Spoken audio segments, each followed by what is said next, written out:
eu quero trazer uma mensagem para vocês nessa noite, em nome de Jesus.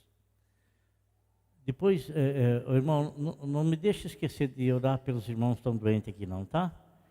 No final aí, me lembre aqui, eu não vou fazê-lo agora, porque dá um sermão de aviso aí, às vezes a gente perde o foco daquilo que a gente tem como obrigação maior. Eu quero falar algo com você, irmãos, e que é recorrente na vida de todos os cristãos. Não tem um que escape disso, né? São os dias difíceis que todos nós atravessamos, que todos nós passamos, né? E esses dias difíceis, as dificuldades são das mais diversas. As situações contrárias são as mais diversas. E muitas vezes, nesses dias difíceis, a gente perde, às vezes, aquela convicção de fé, aquela esperança, aquela força da nossa alma. O próprio Senhor Jesus Cristo, que não erra em suas escolhas, tô chato pra caramba. Ei, Jesus. Ele não erra nas suas escolhas. Quando ele escolheu aqueles 12 homens lá, eu quase não vejo ele elogiar aqueles 12 homens. E na verdade ele não elogiou, né? Ao contrário, ele tratou aqueles homens assim de tal maneira que, na verdade da palavra dele, na verdade da mensagem dele. E esses homens, eles, por mais de uma ocasião, eles foram chamados pelo próprio Senhor Jesus Cristo de homens de pequena fé, ou de pouca fé. Homens de pouca fé, né? E por que o Senhor chamou esses homens? Porque em momentos em que a fé desses homens foi provada, eles ficaram terrivelmente atemorizados, assim como você fica, assim como eu fico. Em momentos em que a nossa fé, ela começa a enfrentar adversidades, e adversidades tais que a gente percebe que com as nossas forças nós não iremos conseguir suplantá-las. Não iremos conseguir com as nossas próprias energias. E quando você vai pedir socorro para o Senhor, você não vai pedir socorro com uma voz totalmente confiante. Você vai pedir socorro com a sua voz, mostrando a temerosidade do teu coração, o medo do teu coração, o medo daquilo que você está enfrentando, a situação daquilo que você está enfrentando. Mas, irmãos, aquelas pessoas que são chamadas pelo Senhor, que são separadas pelo Senhor, elas têm algo no coração delas que não as deixa desistir, não as deixa pular fora, não as deixa. Por quê? Porque ainda que a fé delas possa não ser uma fé grandiosa, mas é uma fé firmada na palavra que é eterna, e essa palavra está dentro do coração da pessoa, está dentro da alma da pessoa, está dentro da vida da pessoa.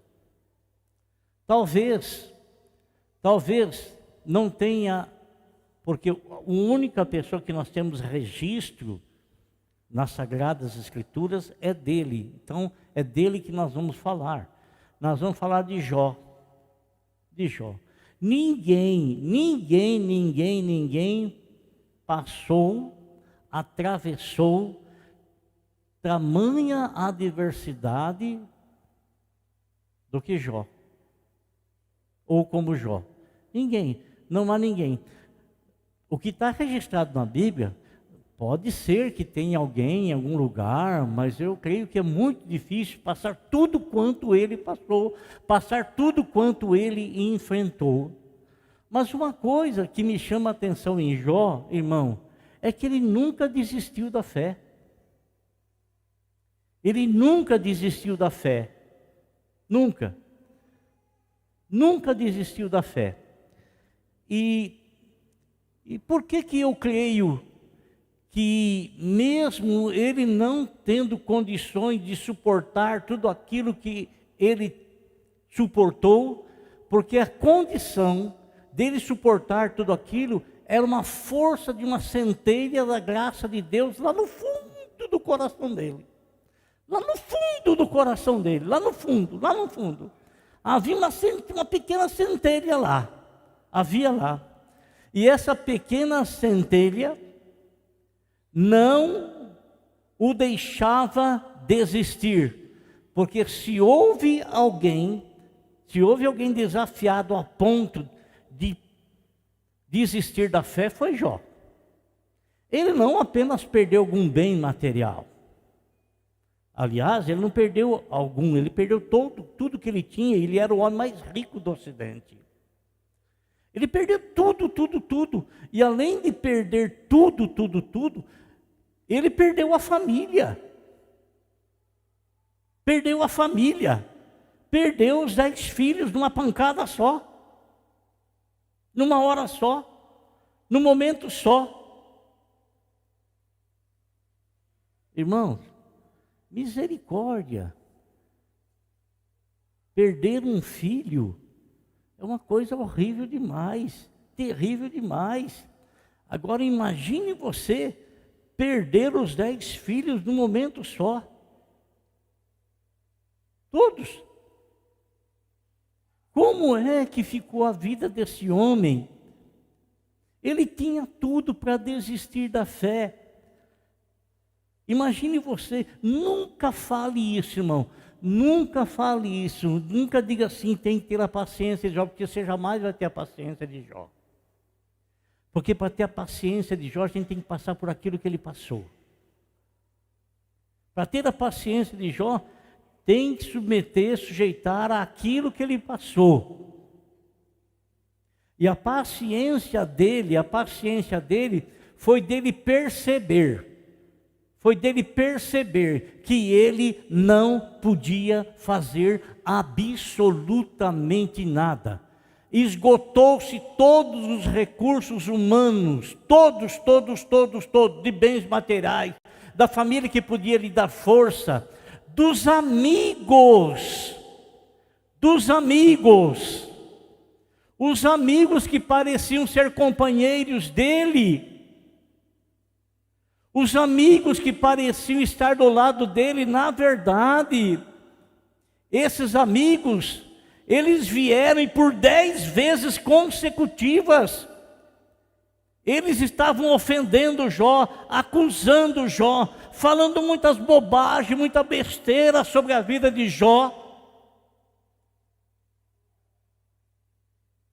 achando que Jó, ele era o grande culpado por aquilo que ele estava passando, achando que Jó teria feito alguma coisa contra Deus, e ele então estava pagando por aquilo que ele fez. As pessoas chamaram os amigos chamaram de muitas coisas,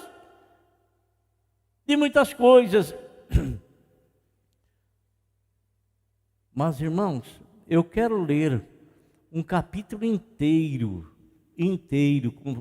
para você,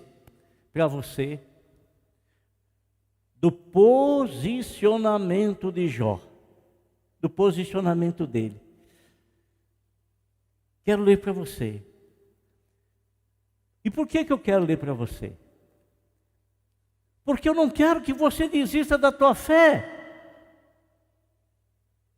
Eu não quero que você desista da tua fé, porque se você tiver fé, você não vai desistir. Você só vai desistir se você não crer, se não tiver fé. Chegou no capítulo 19 do livro de Jó, depois de ele ter passado muitas coisas, depois de ele ter sido acusado pelos seus amigos de muitas coisas, esses dias, irmãos,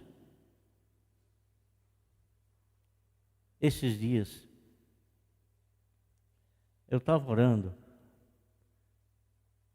e Deus me mostrou 5 pessoas, 5. Na verdade, eu não vi o rosto delas, mas eu vi 5 pessoas, 4 homens e uma mulher. Eram 4 homens e uma mulher. E um deles falou uma mentira a meu respeito para os outros.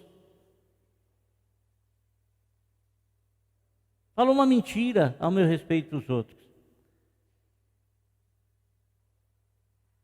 Quando eu acordei, depois lembrei desse sonho, eu fiquei chateado e aborrecido, porque essas pessoas não me eram pessoas estranhas, eram pessoas que estavam perto de mim, eram pessoas que estavam bem perto de mim. E quando você sabe uma coisa dessa, dá vontade de você chegar e, sabe? Mas aí sabe o que me veio no coração? Faça como Jó fez, ora por eles. Faça como Jó fez, ora por eles. Não sei quem são essas pessoas, sei que são pessoas perto de mim, não sei quem são. Ora por eles. E eu comecei a orar por essas pessoas. Então, esses amigos de Jó, depois de tê-lo acusado por 10 vezes consecutivas, no capítulo 19 de Jó está escrito assim: então Jó respondeu: até quando vocês continuarão a atormentar-me e a esmagar-me com palavras? Vocês já me repreenderam 10 vezes, não se envergonham de agredir-me. Se é verdade que me desviei, meu erro só interessa a mim. Se de fato vocês se exaltam acima de mim e usam contra mim a minha humilhação, saibam que foi Deus que me tratou mal e me envolveu em sua rede. Ele começa a falar com aquelas pessoas que eu havia lhe acusado, de que na verdade ele tinha uma consciência tranquila com Deus e com os homens, uma consciência tranquila, mas aprove a Deus testar a fidelidade de Jó por causa de um desafio que Satanás fez, duvidando da fidelidade de Jó. Esse rapaz aí que o senhor está falando, ele só é fiel a ti porque o Senhor o encheu de bens. O Senhor encheu de bens, então ele é fiel porque ele é fiel com o interesse dos bens que o Senhor deu a ele.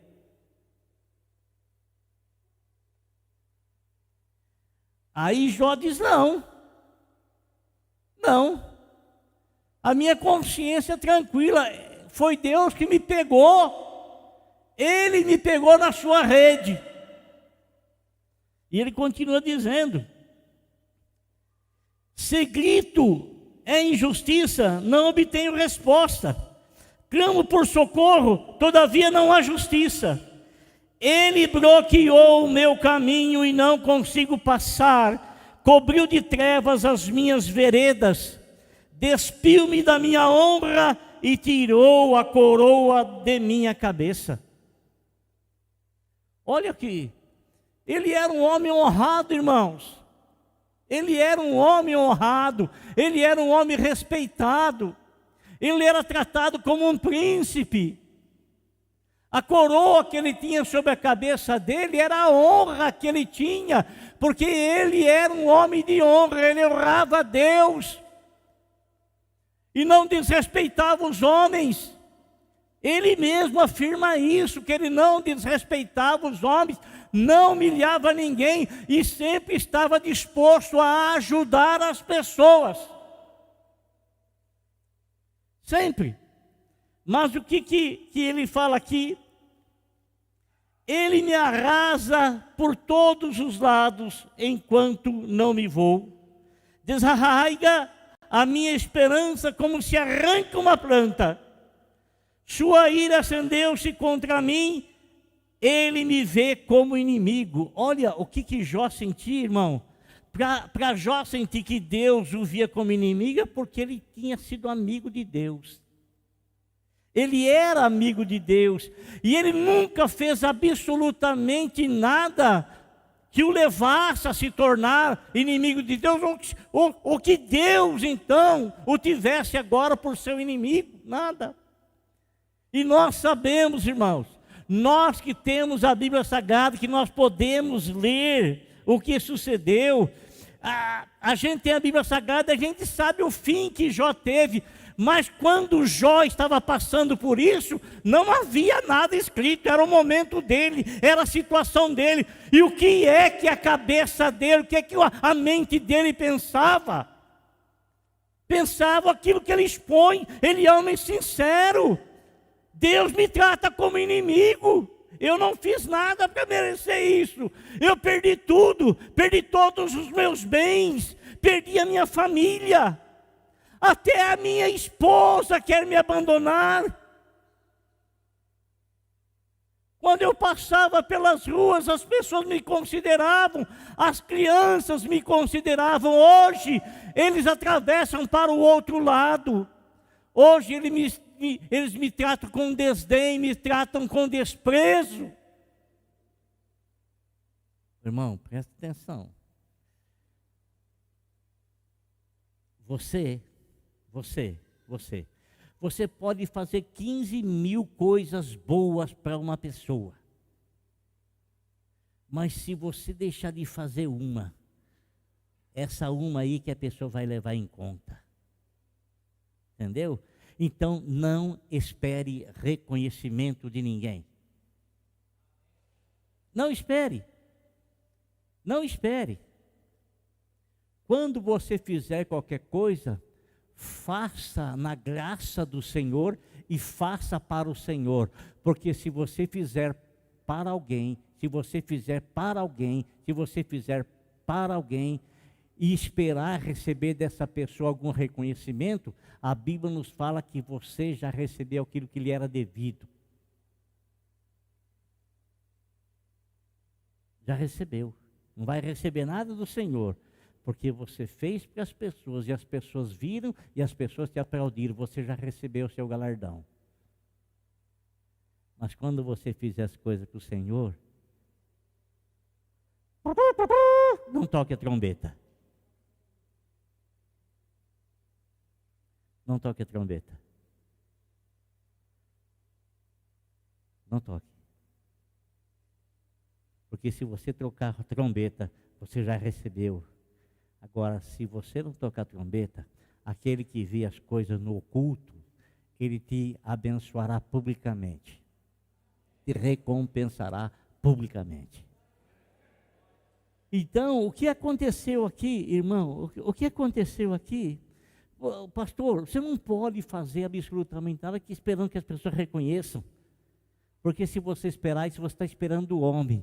Mas se você fizer para Deus, você não vai esperar reconhecimento de ninguém. Mas Deus vai te reconhecer. Deus vai reconhecer. Deus vai reconhecer o que você faz. Deus vai reconhecer. Está me entendendo? Está me entendendo? Então, quando você fizer alguma coisa, não toque a trombeta. Não anuncie os 4 ventos da terra. Porque se você anunciar os 4 ventos da terra, dos 4 ventos da terra você vai receber aquilo que você fez. Mas não vai receber do Senhor. Não vai receber do Senhor. Então ele diz aqui, olha, versículo 13. Ele afastou de mim os meus irmãos. Até os meus conhecidos estão longe de mim. Os meus parentes me abandonaram e os meus amigos se esqueceram de mim. Olha, irmão, o camarada ficou só. Ele ficou só. Ficou só. Olha, o que ele mais fala? Os meus hóspedes e as minhas servas consideram-me estrangeiro. ele perdeu toda a autoridade, até mesmo com os escravos que ele tinha, com os servos que ele tinha, com as pessoas que estavam hospedadas na casa dele. Perdeu toda a autoridade, ninguém o considerava. Por quê? Não considerava por ver o estado que ele estava, achando que aquele estado era uma maldição de Deus na vida dele, por ele ter feito coisas contra Deus. Mas ele não fez. E hoje eu sei que ele não fez porque está escrito. Hoje eu sei que ele não fez porque está escrito. E muitas vezes nós, irmão, vemos uma pessoa, um irmão da igreja, passando duras agruras, a gente vai falar assim, é porque ele é isso, é porque ele é aquilo. A gente vai fazer igual os amigos de Jó. Nós vamos justificar a situação dele, por ter feito alguma coisa contra Deus, como um castigo de Deus sobre a vida dele. É bem verdade que existem casos assim, sim. É bem verdade. Mas não é generalizar as coisas e nem atribuir. Sabe o que a gente tem que fazer? Assim, ó. Faz assim, ó. Faz assim. Põe um zip na tua boca. Hoje, irmão, um dia, olha só, presta atenção.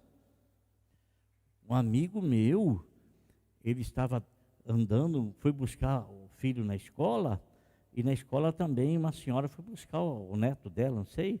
Ele veio conversando com aquela senhora, conversando. Aí uma Maria fofoqueira, de cima da casa dela, assim, olhou lá, e já saiu falando que aquele rapaz estava andando com a mulher.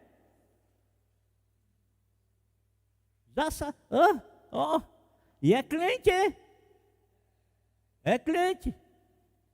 Já foi falando. A pessoa, ela vai deduzindo a coisa segundo a maldade que ela tem na mente dela. Ela vai interpretando as coisas segundo a maldade que ela tem nos olhos. Segundo a maldade que ela tem. E ela veio falar para mim, eu falei para ela assim, e ela falou que ele estava em adultério. Eu falei, a senhora foi no motel para ver isso? A senhora viu ele adulterando? Onde a senhora viu? A senhora estava presente? A senhora estava presente? Estava presente? A senhora viu? Por ela ter visto a pessoa passar lá embaixo conversando com a senhora lá, ela já deduziu que estava andando com a mulher. Olha só. Eu logo repreendi, mas para quantas mais pessoas ela falou isso? E aquela pessoa que não pensa, sabe aquela pessoa que não pensa? Sabe aquela pessoa que não pensa, que já vai batendo na língua para o outro também, vai batendo na língua para o outro, vai batendo na língua. Difama a vida da pessoa, acaba com a vida da pessoa e às vezes acaba até com a família, porque se a fofoca chega na família, às vezes destrói casamento, destrói família.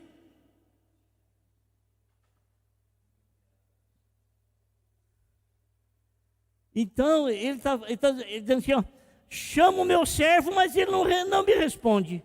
Ainda que eu lhe implore pessoalmente. Não, o cara estava lá no chão, estava pisoteado, humilhado.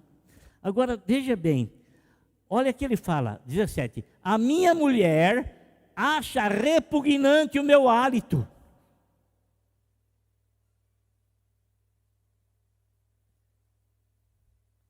Os meus próprios irmãos têm nojo de mim. Olha, a minha mulher, eu não posso falar com ela, porque ela acha repugnante o meu hálito. E a Bíblia fala que ele tinha úlceras internas, e aquilo produzia um mau hálito terrível. Então a esposa dele não conseguia ficar perto dele. Não conseguia. Os próprios irmãos têm nojo de mim.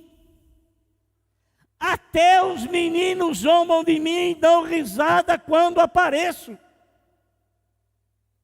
Imagine você, irmão, para você rir da aparência de uma pessoa, zombar de uma aparência de uma pessoa, que aparência essa pessoa está demonstrando, como é e o que é que ela está parecendo. Ele ficou totalmente enfermo, do alto da cabeça à planta dos pés, ele ficou totalmente enfermo. Nunca peça para Deus te dar você a paciência de Jó, nunca peça, e nunca fale a bobagem que você fala às vezes, que às vezes a gente fala sem pensar. Tem que ter a paciência de Jó. Que tem que ter paciência de Jó? Nada, não tem que ter, porque ninguém jamais vai ter a paciência de Jó, de suportar tudo, estar totalmente esgotado em si. E olha, irmão, olha o que ele fala: não passo de pele e ossos, escapei só com a pele dos meus dentes. Ele perdeu todos os dentes, só estava com a gengiva. Perdeu todos os dentes? Ô, pastor Fernando, perdeu todos os dentes, só estava com a gengiva só, irmão. Olha a situação desse rapaz. Olha o que ele fala agora, olha. Misericórdia, meus amigos, misericórdia, pois a mão de Deus me feriu. Por que vocês me perseguem como Deus o faz? Nunca irão saciar-se da minha carne? Quem dera as minhas palavras fossem registradas, quem dera fossem escritas num livro, fossem talhadas a ferro no chumbo, ou gravadas para sempre na rocha. Agora, irmão, antes de eu ler, e antes de eles colocar aqui na tela,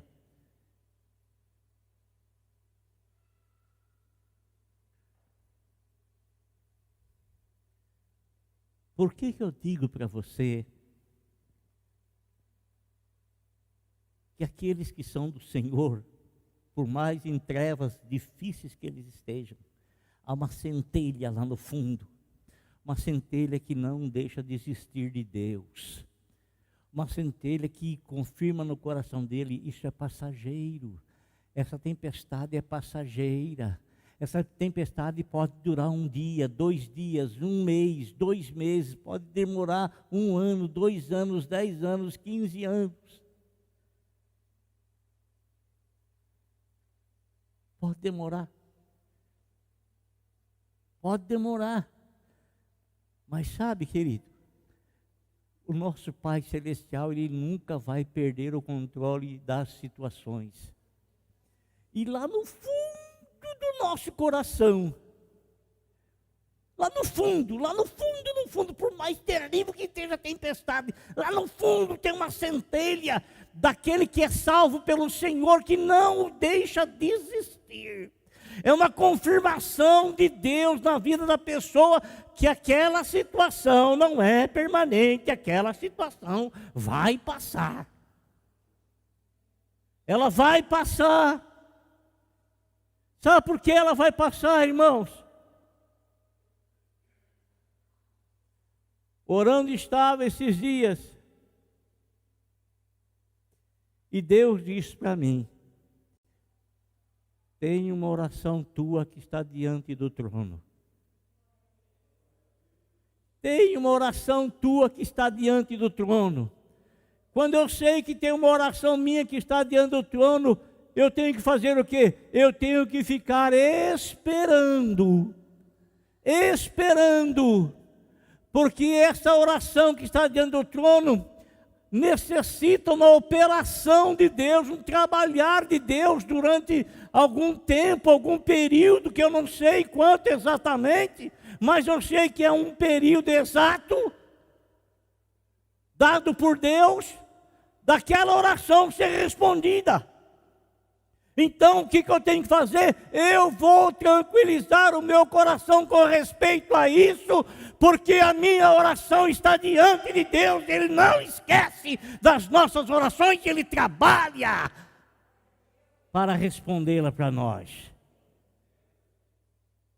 Ele trabalha para responder a tua oração. Ele trabalha para responder a minha oração. Ele trabalha. Então, se a tua oração está diante do trono de Deus, tenha paciência e aguarde. Aguarde. O que foi que Jó falou depois, irmão, dele dizer todas essas palavras, o que ele disse na sequência? No capítulo de número 19, no versículo 25, ele fala o quê? Eu sei. Saber é convicção. Saber é ter conhecimento. Eu sei. Eu sei. Eu sei. Eu sei que...